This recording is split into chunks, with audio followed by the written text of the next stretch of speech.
Everyday जिओग्राफीमध्ये तुमचं स्वागत आहे आणि आजचा टॉपिक आहे की भारतातली किंवा भारतीय उपखंडातली सगळ्यात जुनी नदी कुठली आहे. The oldest river in the subcontinent.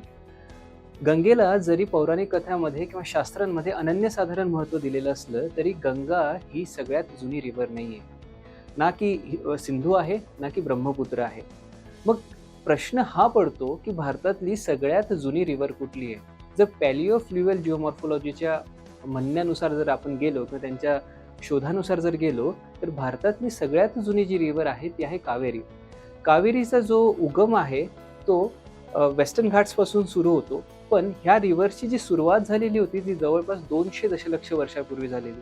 ज्यावेळेस पॅन्जियाचे 2 तुकडे झाले, वरचा भाग लॉरेन्शिया आणि खालचा भाग गोंडवाना लँड म्हणून आला. या गोंडवाना लँडपासून ज्यावेळेस भारतीय उपखंड वेगळा झाला तर एक स्लोप डेव्हलप झाला टुवर्ड्स साऊथ आणि साऊथ ईस्ट आणि इथूनच हे पाणी फ्लो करायला लागलं. त्याच फ्लोला आज आपण कावेरी म्हणतो. कावेरीच्या नंतर कृष्णा, गोदावरी, तापी, नर्मदा आणि बाकीच्या मग हिमालयन रिव्हर्स आल्या. सो बेसिकली इंडियन सबकॉन्टिनेंटमधली ओल्डेस्ट रिव्हर जी आहे ती आहे कावेरी.